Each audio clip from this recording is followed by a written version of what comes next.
दुकानदार देखते हैं, अरे वो ब्राह्मण सोने के सिक्का उठा के लेके जा रहे हैं, शायद कुछ काम होगा।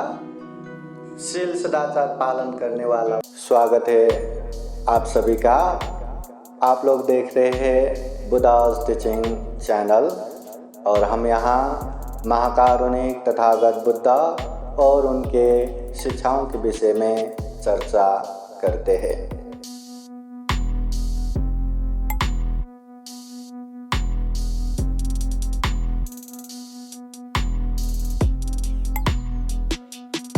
नमो बुद्धाय।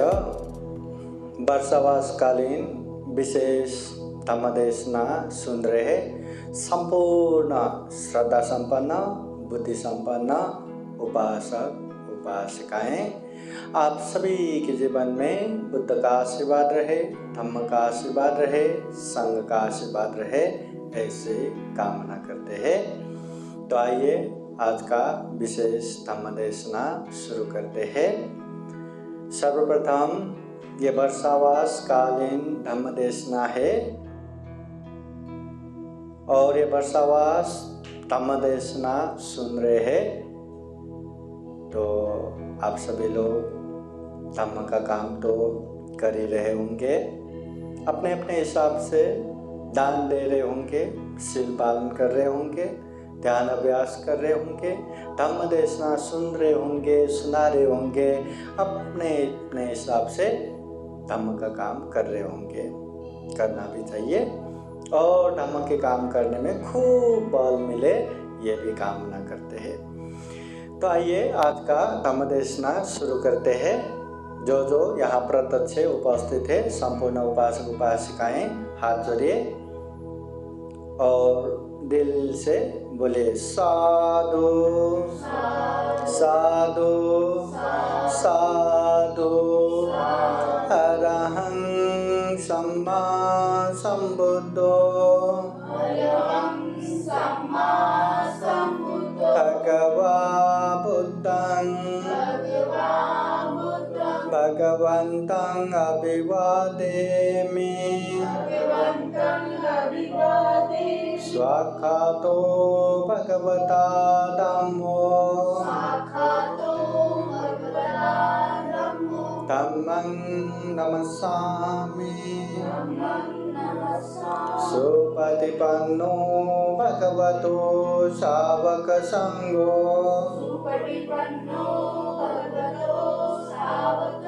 संघं नमामि। महाकारुणिक तथागत भगवान अरहत सम्यक संबुद्ध को त्रिवार वंदना। महाकारुणिक तथागत बुद्ध द्वारा देशित सुआख्यात धम्म को त्रिवार वंदना और महाकारुणिक तथागत बुद्ध के आर्य श्रावक संघ को त्रिवार वंदना। अभी हमने पाली गाथा द्वारा बुद्ध को, धम्म को, संघ को वंदना किया। तो आइए आज का ये धम्म देशना शुरू करते हैं। सभी जन हाथ जोड़ के बैठिए।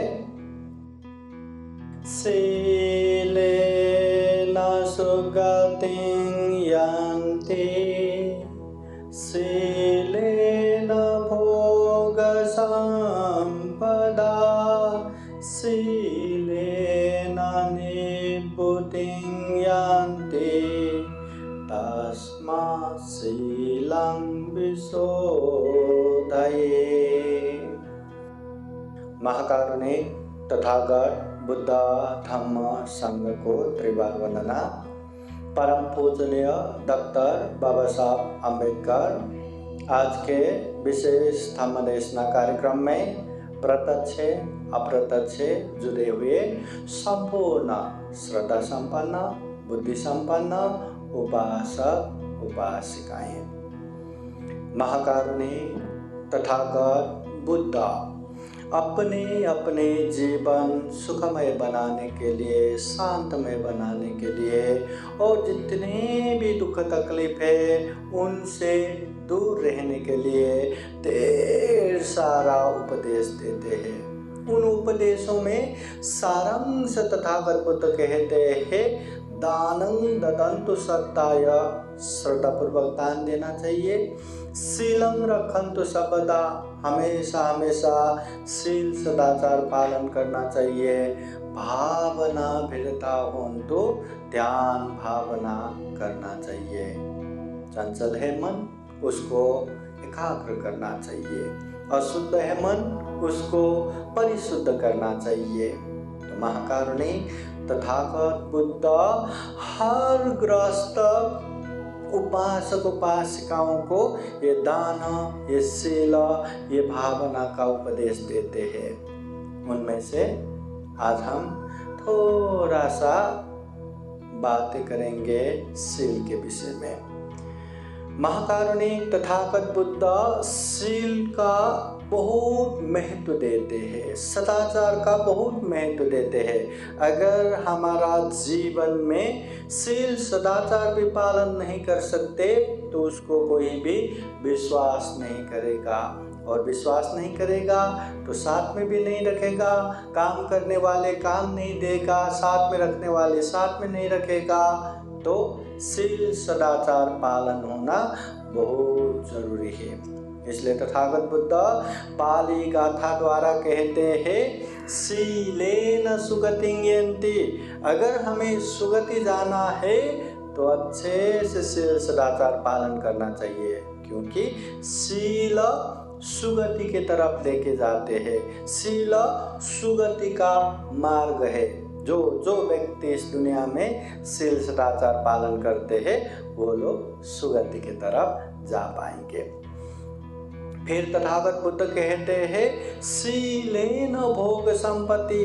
जो व्यक्ति इस दुनिया में भोग संपत्ति प्राप्त करना चाहते हैं, धन संपत्ति प्राप्त करना चाहते हैं, भोग ऐश्वर्य प्राप्त करना चाहते हैं, तो ये शील सदाचार पालन होना चाहिए। शील सदाचार पालन करेंगे तो ये भोग संपत्ति भी प्राप्त हो जाता है।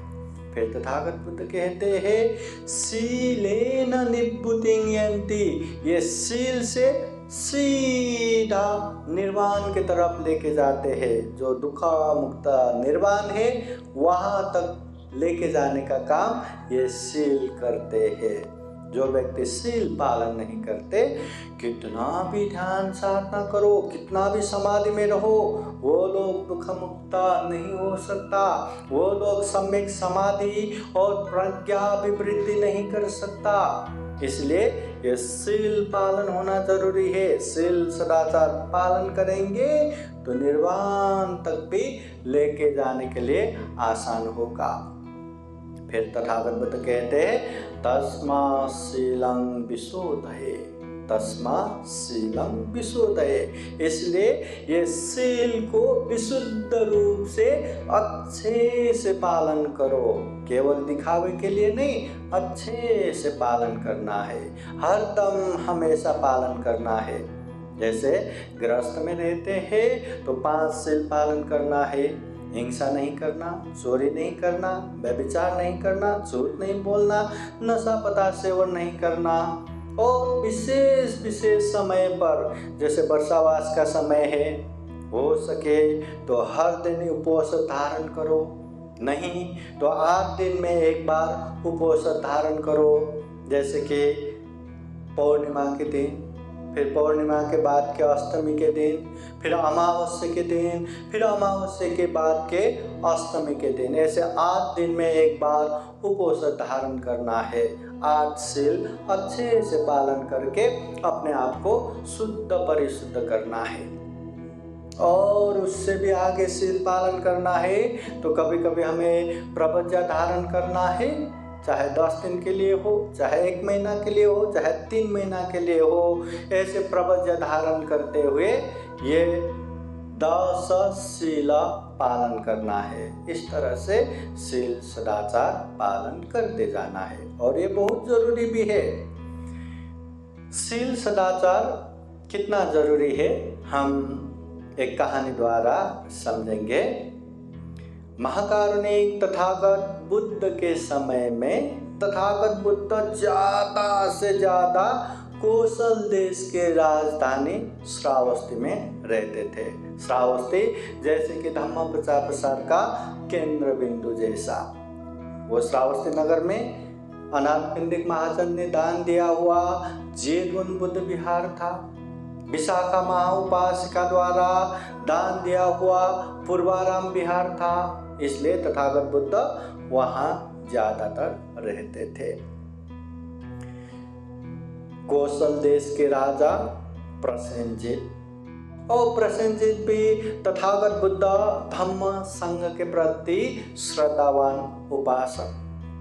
तो ये प्रसेनजित राजा के दरबार में बहुत सारे लोग थे, दरबारियां थे, मंत्री थे, विद्वान थे, पंडित थे, बहुत सारे लोग। उनमें से एक ब्राह्मण था। वो ब्राह्मण राजा के आश्रय में ही जीविका करते थे, मतलब राजा का सेवा करना और राजा से जो भी प्राप्त होता है उससे जीविका करने वाले एक ब्राह्मण था। मगर ये जो ब्राह्मण है बुद्ध के प्रति, धम्म के प्रति, संघ के प्रति श्रद्धा रखने वाले, और सबसे बड़ी बात हर दिन अखंड रूप से, नित्य रूप से शील को पालन करने वाले। वो कभी भी हिंसा नहीं करेगा, चोरी नहीं करेगा, व्यभिचार नहीं करेगा, झूठ नहीं बोलेगा, नशा पदार्थ सेवन नहीं करेगा, ऐसे अच्छे शील को पालन करने वाला वो ब्राह्मण शील को अच्छे से पालन करते थे। इसीलिए जब भी वो दरबार में जाते थे, कौशल देश के राजा इतने सारे दरबारियों के बीच में, इतने सारे मंत्री, महामंत्री, विद्वान, पंडितों के बीच में वो ब्राह्मण को विशेष रूप से सम्मान करते थे। राजा को लगता है कि ये ब्राह्मण बहुत ही शीलवान है, बहुत ही सदाचार युक्त है, इसका सम्मान करना चाहिए। राजा भी उसका सम्मान करते थे। तो एक बार नहीं, दो बार नहीं, बार बार राजा वो ब्राह्मण को विशेष रूप से सम्मान करते थे। तो ये देख के एक दिन ब्राह्मण को भी लगा, इतने सारे दरबार में इतने सारे लोग हैं, मंत्री, महामंत्री, महाजन, सेठ, धनवान और अनेक तरह से विद्वान, पंडित, इतने सारे लोग हैं, और इतने सारे लोगों में राजा मुझे ही विशेष सम्मान क्यों करते थे। तो वो सोचने लगा, मैं जात गोत्र से उच्च कुल का हूँ, ब्राह्मण हूँ, इसलिए मेरा सम्मान करते हैं क्या? या मैं शिल्प विद्या जानता हूँ, विद्वान पंडित हूँ, इसलिए से सम्मान करते हैं क्या?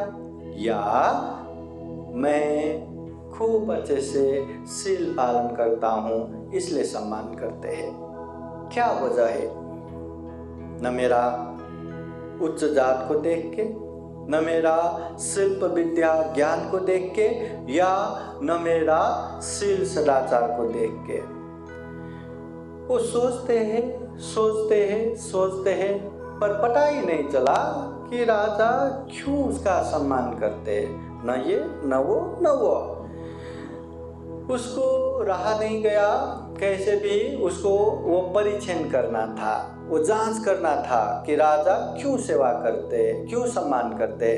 चलो एक बार परीक्षण करते हैं। तो परीक्षण भी कैसा लिया जाए, कैसे परीक्षण लेंगे, उसने एक उपाय ढूंढ लिया। फिर क्या किया, जब वो दरबार में आते हैं, दरबार में राजा की सेवा हो गया, वहाँ से निकल गया। निकलते बरोबर सामने एक सोने की दुकान था। तो वो क्या करते थे, वहाँ जाके एक सोने की सिक्का उठाते और चला जाते, और उठाते भी ऐसे कि दुकानदार उसको देखे।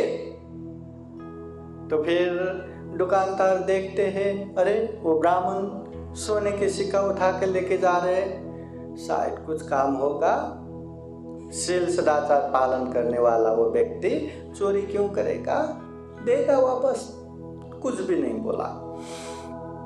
अगले दिन फिर से वो ब्राह्मण राजा के सेवा में गए और सेवा से वापस आए, फिर से वही दुकान में आए और इस बार 2 सोने की सिक्का उठाया और उठाया भी ऐसे कि वो दुकानदार देखे। इस बार भी वो दुकानदार ने देखा, फिर भी कुछ भी नहीं बोला।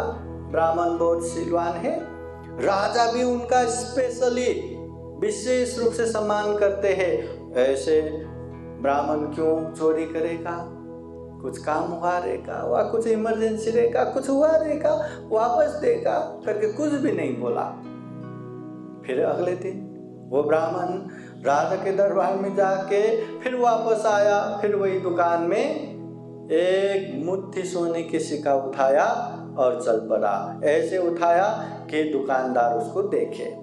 तो इस बार वो दुकानदार ने देख के ऐसे सोचा, अरे ये ब्राह्मण पहले दिन एक सोने का सिक्का उठा के लेके गया, दूसरे दिन 2 सिक्का उठा के लेके गया, तीसरे दिन तो एक मुट्ठी सोने की सिक्का उठा के लेके जा रहे हैं। हमें लगा ये तो बहुत सिलवान है, देगा वापस, पर ये तो लेके ही जा रहे, सिर्फ दिखावे में ये सिलवान है, ये तो ढोंगी है। कहाँ का सिलवान है, ये तो चोर है। अपना सोने की सिक्का बचाना था तो वो दुकानदार वहां से उठा और चोर चोर चोर चोर करके उसके पीछे भाग के गया। वे लोग भी फुर्सत में बैठे रहते हैं, जैसे ही चोर चोर सुना, यहाँ वहाँ इधर उधर से लोग जमा हो गए। दौड़ा दौड़ा वो ब्राह्मण को पकड़ा और इसी समय में कितने ने हाथ की भी सफाई किया, 2-4 मुक्का भी मारा।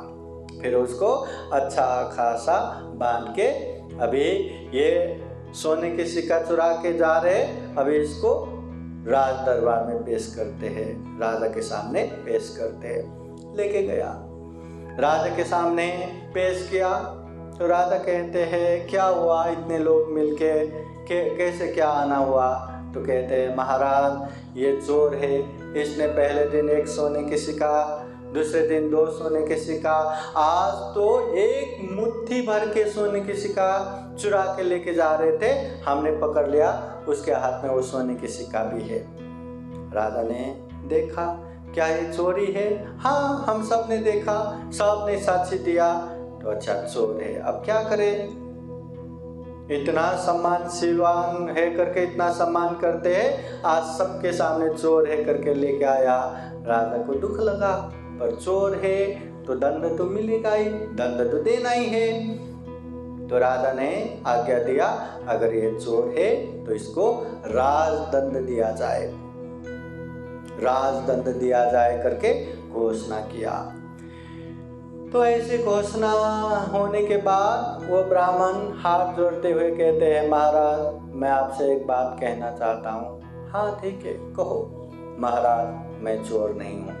अरे इतने सारे लोग तुम्हें चोर करके पकड़ के लाए हैं और तुम कहते हो तुम चोर नहीं, ऐसे कैसे? तो वो कहते हैं, महाराज आपने इतने सारे दरबारियों के बीच में, बड़े बड़े लोगों के बीच में मुझे विशेष रूप से सम्मान करते थे, तो मुझे ये विचार आया, ये ख्याल आया कि महाराज मुझे ही क्यों इतना सम्मान करते हैं। मैं ब्राह्मण हूँ इसलिए, या मैं शिल्प विद्या ज्ञान जानता हूँ इसलिए, या मैं सिलवान हूँ इसलिए, मगर आज आपने आपके सामने लाते ही मुझे राजदंड घोषणा किया, तो इससे स्पष्ट होता है कि दुनिया में शील सदाचारी सबसे बड़ा है। शील सदाचार से ही लोगों का कल्याण होता है, भला होता है, प्रशंसा होता है। जब तक मेरे पास शील सदाचार था, आपने भी मेरा प्रशंसा किया, सम्मान किया, मगर जैसे ही मेरा शील सदाचार गया, आप भी मुझे राजदंड दे रहे हैं। तो दुनिया में सबसे बड़ा शील सदाचार है, ये मैंने जान लिया।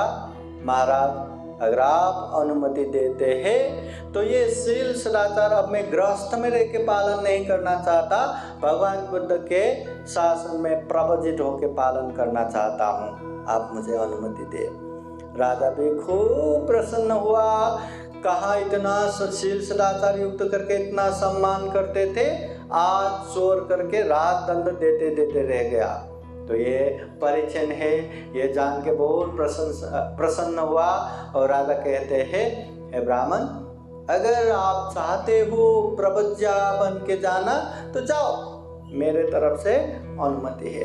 तो वो गया भगवान बुद्ध के पास। अभी प्रवज्या लूंगा करके गया, रास्ते में उसके परिवार के सारे लोग आके मत जाओ मत जाओ, हाँ प्रवज्या लेने मत जाओ करके उसको रोकने आया। वो सबको बताते गया कि अब मेरे भरोसे पे मत रहो, मैं प्रवज्या लेके शील सदाचार युक्त जीवन जीने जा रहा हूँ, अभी आप लोग अपने तरह से जीविका करो करके सबको समझा बुझा के वो गया भगवान बुद्ध के पास। भगवान बुद्ध के पास गया, प्रवज्या लिया, उपसंपदा दीक्षा लिया और खूब अच्छे से शील पालन करने के लिए वो प्रवज्या लिया था, इसलिए शील सदाचार खूब अच्छे से पालन किया। तथागत बुद्ध के धर्म को खूब अच्छे से साधना किया और वो शील सदाचार पालन करते करते, साधना करते करते वो सभी दुखों से मुक्त अनंत भी होते हैं, सभी दुखों से मुक्त निर्वाण भी प्राप्त करते हैं वो ब्राह्मण जो भिक्षु बन गया। तो इसलिए महाकारुणिक तथागत बुद्ध भी कहते हैं, जीवन में शील ही सबसे बड़ा है। ये शील से सुगति भी लेके जाता है, ये शील से भोग संपत्ति भी प्राप्त होता है। सबसे बड़ा ये शील से निर्वाण तक भी लेके जाता है। इसलिए शील सदाचार को पालन करो। आज थोड़ा सा बिगाड़ के क्या हुआ, हर दिन तो पालन करते ही है ना, या आज एक शील बिगड़ा तो क्या हुआ, 4 शील तो पालन करते ही है ना। ऐसा मजाक मजाक में भी शील को बिगाड़ना नहीं है, जितना हो सके उसको पालन करना है। और जितना पालन करते जाएंगे उतना हमारा कल्याण होगा, सुगति का मार्ग खुलेगा, भोग संपत्ति प्राप्त होगा, दुख मुक्त निर्वाण के नजदीक नजदीक पहुंच जाएगा, या दुख मुक्ति का जो गुण धर्म है वो भी आराम से पालन कर पाएंगे। इसलिए शील पालन करना चाहिए। इसलिए बुद्ध कहते हैं, शीलम रखन्तु सर्वदा, शील को हमेशा पालन करना चाहिए। तो आइए हम भी यही कामना करते हैं कि जीवन में शील सदाचार को खूब अच्छे से जाने। ये पालन नहीं किया तो जीवन में क्या होगा ये भी जाने, ये पालन किया तो जीवन में क्या लाभ होगा ये भी महसूस करे, और शील सदाचार को खूब अच्छे से पालन करते हुए अपना भी कल्याण करे, अपनों का भी कल्याण करे। ये दुर्लभ, ये अमूल्य, ये सर्वश्रेष्ठ मनुष्य जीवन को सफल बनाए, सार्थक बनाए, ऐसे कामना करते हुए आज का ये धम्मदेशना यहीं समापन करते हैं। सबका मंगल हो, सबका कल्याण हो। भवतु सर्वमंगलं। साधु साधु साधु। धम्मदेशना के अंत में बुद्धवाणी पाली गाथा द्वारा आशीर्वाद देते हैं। आप सभी के जीवन में बुद्ध का आशीर्वाद रहे, धम्म का आशीर्वाद रहे, संघ का आशीर्वाद रहे। सपीतियो विवजान्तु सब्बरोगो विनाशतो माते भवत्वन्तरायो सुखी दीर्घायुको भव। भवतु सर्वमङ्गलं रक्षन्तु सर्वदेवता सर्वभूतानुभावेन सदा शुद्धि भवन्तु ते। भवतु सर्वमङ्गलं रक्षन्तु सर्वदेवता सर्वधर्मानुभावेन सदा शुद्धि भवन्तु ते। भवतु सर्वमङ्गलं रक्षन्तु सर्वदेवता सर्वसङ्घानुभावेन सदा शुद्धि भवन्तु ते। एचितं पाचितं तुय्यं क्षिप्पमेव समेचतो सपे पुरायन्तु चित्तसङ्कप्पा चन्दोपन्नरसो यथा आयु आरोग्य सम्पत्ति सग्ग सम्पत्तिमेव च अतो निब्बान सम्पत्ति इमिनाते समीचतो साधु साधु साधु बुद्धं नमामि धम्मं नमामि संघं नमामि। सबका मंगल हो, सबका कल्याण हो, सुखी हो, सुखी हो, सुखी हो।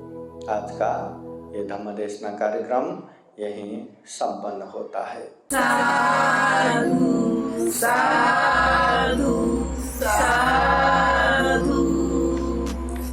बुद्धं नमामि, बुद्ध को नमन करता हूँ। धम्मं नमामि, धम्म को नमन करता हूँ। संघं नमामि, संघ को नमन करता हूँ।